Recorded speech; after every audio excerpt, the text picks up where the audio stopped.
Assalamualaikum warahmatullahi wabarakatuh. Perkenalkan, nama saya M. Alfitri Aldiano Regi, NPM 18 1063 10 20 190, kelas 6 MA5. Di sini saya akan menjelaskan UU nomor 13 tahun 2003 tentang ketenaga kerjaan. Nah, di sini saya akan menjelaskan apa itu ketenaga kerjaan. Ketenaga kerjaan adalah segala hal yang berhubungan dengan tenaga kerja sebelumnya, selama dan sesudah masa kerja. Tenaga kerja yang dimaksud di sini didefinisikan sebagai setiap orang yang mampu melakukan pekerjaan yang menghasilkan barang atau jasa yang berguna bagi dirinya sendiri atau masyarakat umum. Nah, selanjutnya ada maksud dan tujuan dari Undang-Undang Nomor 13 Tahun 2003 tentang ketenaga kerjaan.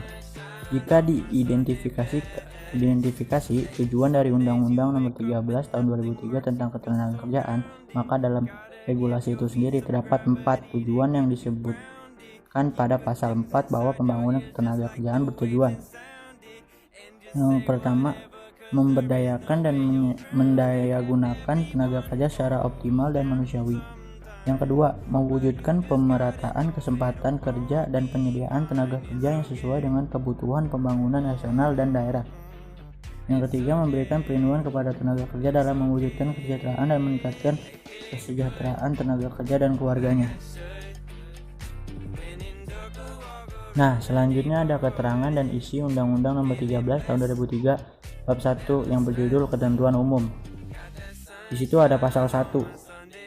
Pasal 1 itu menyebutkan dalam undang-undang ini yang dimaksud dengan 1. Ketenaga kerjaan, 2. Tenaga kerja, 3. Pekerjaan dan buruh, 4. Pemberi kerja, 5. Pengusaha, 6. Perusahaan, 7. Perencanaan tenaga kerja, 8. Informasi ketenaga kerjaan, 9. Pelatihan kerja, 10. Ada kompetensi kerja, 11. Pemagangan, 12 pelayanan penempatan tenaga kerja, 13 tenaga kerja asing, 14 perjanjian kerja, 15 hubungan kerja, 16 hubungan industrial, 17 serikat pekerja atau serikat buruh, 18 ada lembaga kerja sama bipartit, 19 lembaga kerja sama tripartit, 20 peraturan perusahaan, 21 perjanjian kerja, 22 perselisihan hubungan industrial, 23 mogok kerja, 24 penutupan perusahaan, 25 pemutusan hubungan kerja, 26 anak, 27 siang hari, 28 1 9 seminggu,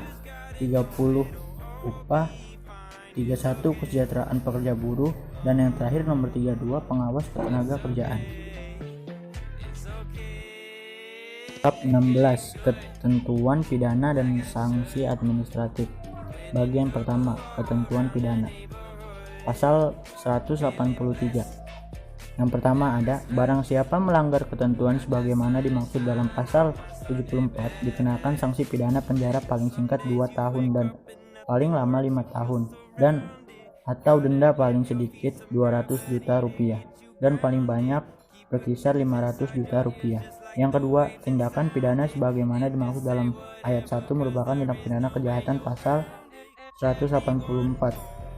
Yang pertama, barang siapa melanggar ketentuan sebagaimana dimaksud dalam pasal 167 ayat 5 dikenakan sanksi pidana penjara paling singkat 1 tahun dan paling lama 5 tahun dengan denda paling sedikit 100 juta rupiah dan paling banyak 500 juta rupiah. Yang kedua, ada tindakan pidana sebagaimana yang dimaksud dalam ayat 1 merupakan tindak pidana kejahatan.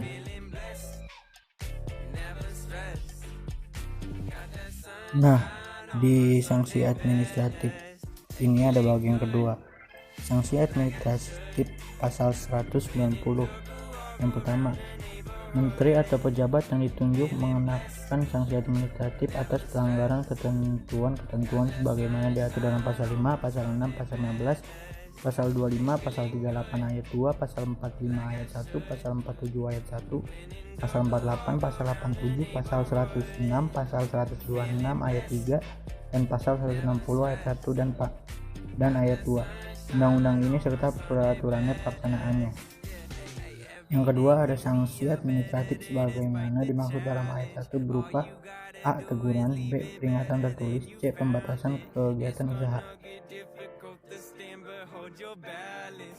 Nah, di Undang-Undang Nomor 13 Tahun 2003 tentang Ketenagakerjaan ada hadis yang bersangkutan yang artinya, bekerjalah kamu, maka Allah dan Rasulnya serta orang-orang mukmin akan melihat pekerjaanmu itu, dan kamu akan dikembalikan kepada Allah yang mengetahui akan yang gaib dan yang nyata, lalu diberitakannya kepada kamu apa yang telah kamu kerjakan. Quran Surat Al-Taubat ayat 105. Nah, mungkin segitu saja presentasi dari saya. Bila ada salah dan kurangnya kata mohon dimaafkan. Billahi taufiq wal hidayah. Wassalamualaikum warahmatullahi wabarakatuh.